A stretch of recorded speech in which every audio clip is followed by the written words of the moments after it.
Assalamualaikum warahmatullahi wabarakatuh. Selamat sore teman-teman. Kembali lagi di channel saya Rajo RRT. Di kesempatan kali ini saya mau coba curi-curi waktu sedikit untuk berbagi kepada teman-teman semua.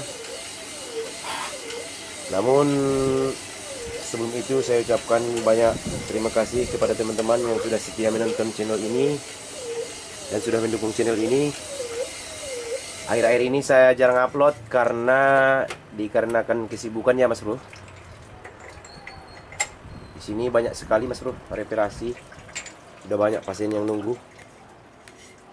Ada juga ini mesin 2 silinder ya, garapan kita. Ini murid saya Ali Mukmin Pitopang lagi polishing blok silinder Mas Bro. Itu blok apa Mas? Vario 150 Mas. Oh iya ya. Oke. Jadi murid saya ini sedang melakukan polishing dengan mesin semi otomatis rakitan sendiri ya. Nah seperti ini. Jadi di kesempatan kali ini saya mau berbagi pengalaman, berbagi ilmu kepada teman-teman, khususnya kepada para subscriber saya yang sudah setia mendukung channel ini ya. Mudah-mudahan rezeki Anda ditambah oleh Allah Subhanahu wa taala. Dan di kesempatan kali ini pembahasan kita adalah seputar head cylinder, mulai dari porting, model kubah, pokoknya banyak lah. Di sini juga ada head cylinder punya Karisma yang mau dibuat piston 65 ya, mau dibuat klep 3429. Dan di sini juga ada head cylinder kepunyaan Astra Grand atau Honda Supra lama. Ini masih setengah jadi nih ya. Yang ini belum dikerjakan. Nah, yang ini nih. Yang ini sudah jadi. Ini kepunyaan Suzuki Smash 110. Oke lah Mas Bro. Tanpa berlama-lama, kita langsung ke pokok pembahasan saja ya. Tapi sebelum itu saya minta dukungannya kepada teman-teman yang baru bergabung di channel ini. Mohon dukungannya dengan cara diketik like, subscribe. Dan kalau video ini bermanfaat, jangan lupa dibagikan juga ke teman-teman yang lain.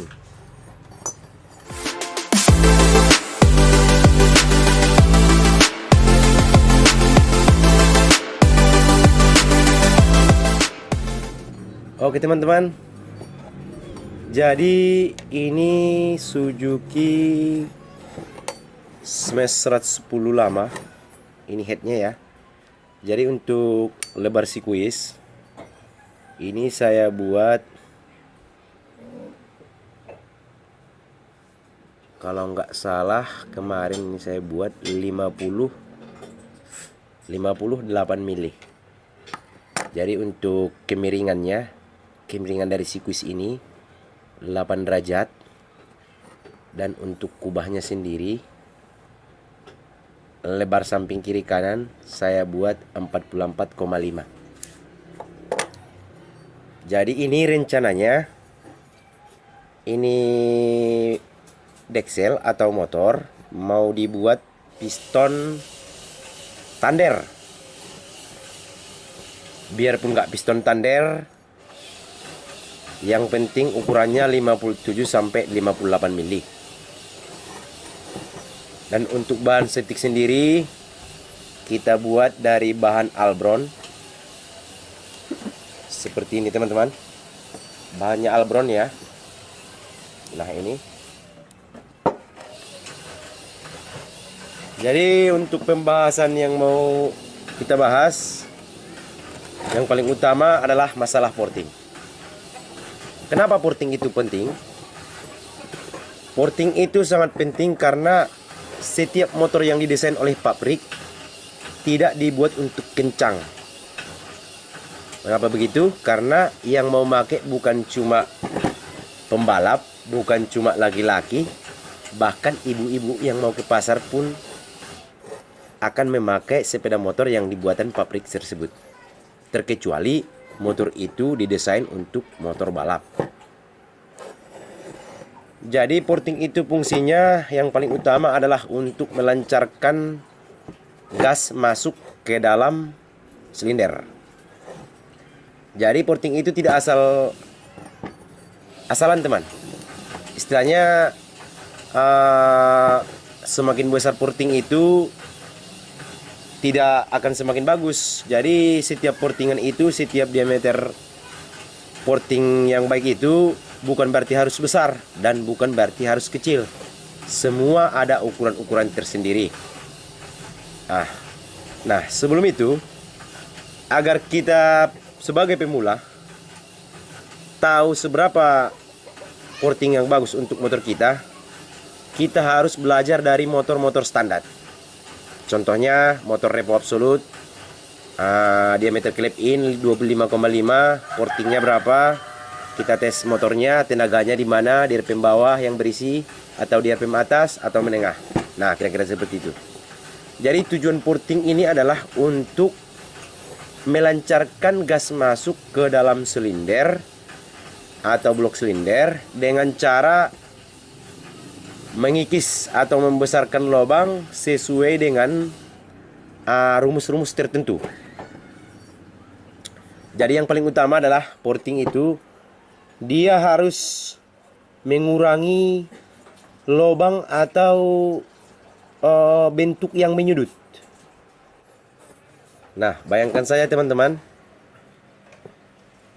mesin pada saat langsam, Masadasi itu hidup, pada saat stasioner itu mesin berputar antara 1100 sampai 1500 RPM.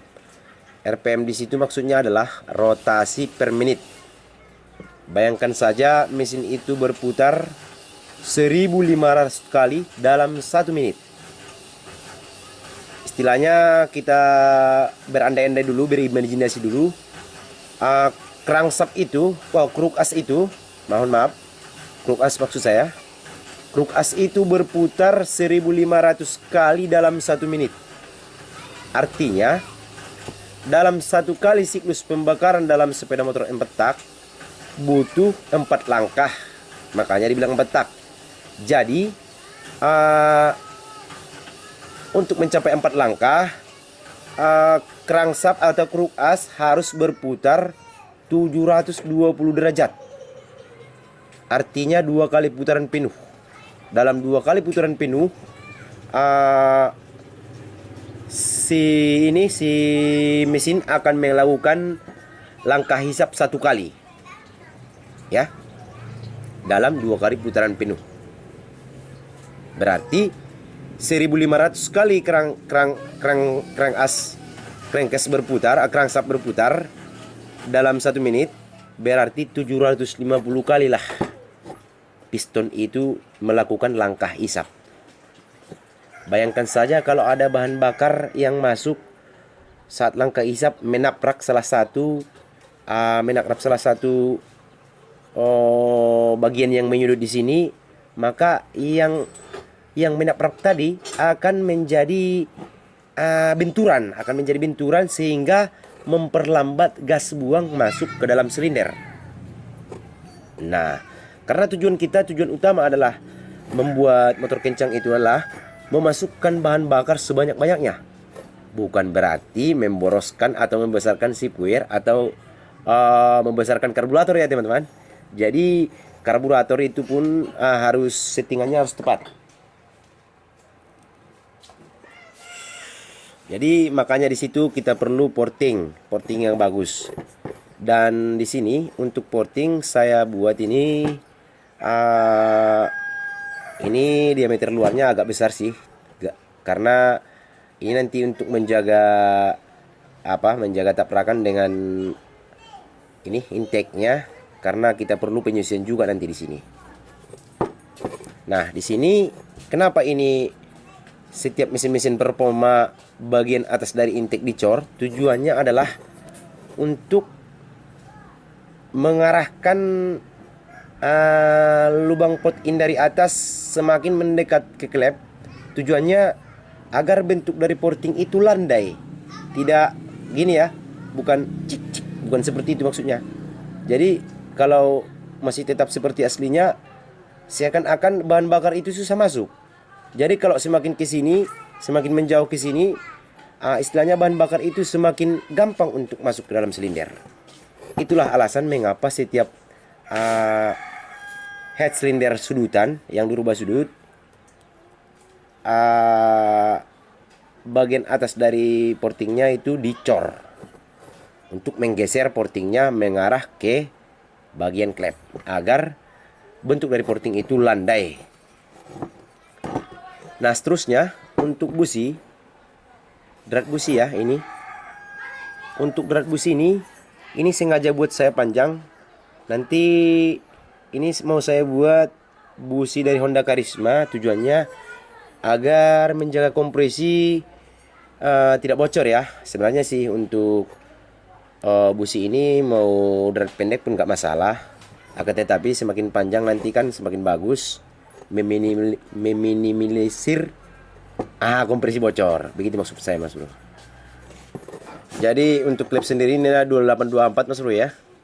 Nah, untuk port innya ini kita usahakan sedikit agak kasar daripada port X. Tujuannya adalah agar nanti campuran bahan bakar yang melewati intake agar pecah. Bayangkan saja seperti contohnya kamu menaiki mobil pada saat hujan. Bintik-bintik hujan yang menabrak kaca itu akan terbuang, tapi bentuknya tidak pecah. Dia akan tergelincir di tempat yang licin. Makanya kalau saran saya ya, kalau untuk porting itu dibuat agak kasar untuk membuat campuran bahan bakar lebih homogen atau lebih efektif. Karena campuran bahan bakar yang lebih homogen itu terbakarnya gampang dan pastinya ledakannya akan semakin kuat. Semakin kuat ledakan dari bahan bakar tersebut, maka kuda-kuda atau tenaga yang dihasilkan akan semakin kuat. Nah, seterusnya untuk X ini dalamnya ini di bawah setting klep ini diameternya sekitar 96% dari diameter klep X, dan untuk luarnya saya buat 110% dari diameter klep dan bentuknya sejenis huruf kayak huruf D ya. Tujuannya agar ini lebih lancar, gas buangnya lebih lancar, dan ini licin sengaja dibuat licin dan memanfaatkan kepakuman dari knalpot ini sendiri. Karena di sini untuk jarak dari klep in dan klep X, jaraknya ya, ini saya buat 5 mili. Tujuannya agar bisa memasang noken as yang berdurasi besar. Nanti overlapnya agak besar ini, soalnya ini motor mau kita buat touring, tapi bukan motor saya ya, motor orang lain ini. Dan untuk baut knalpot juga sudah saya rubah. Sekarang sudah pakai baut 12. Dan untuk bos klep saya gunakan bos klep kepunyaan Shogun atau Suzuki Smash, kepunyaannya sendiri juga. Nah, jadi ini kenapa saya buat ini agak-agak dalam ya. Sebenarnya karena mesin Smash itu meskipun tidak di bore up, dia sudah jenis mesin overbore. Artinya diameter piston jauh lebih besar daripada daripada panjang stroke. Sementara di bore up makin overbore. Akan tetapi motor ini akan sudah di stroke up dengan menaikkan langkah hampir mirip sekali dengan langkahnya Shogun 125. Oke Mas Bro. Jadi untuk penjelasan dari silinder head modifikasi Suzuki Smash dari saya Raja Otomotif, Saya rasa cukup sini dulu. Kalau ada pertanyaan, silakan teman-teman ajukan di kolom komentar ya. Dan kalau ada pendapat atau hal yang lebih bagus, maksudnya masukan, boleh cantumkan di kolom deskripsi. Mudah-mudahan video ini dapat bermanfaat. Salam otomotif dari saya, Rajo Otomotif. Semoga kita semua berkesehatan dan kita berjumpa di video selanjutnya. Tetap sehat dan semangat. Mantap jiwa.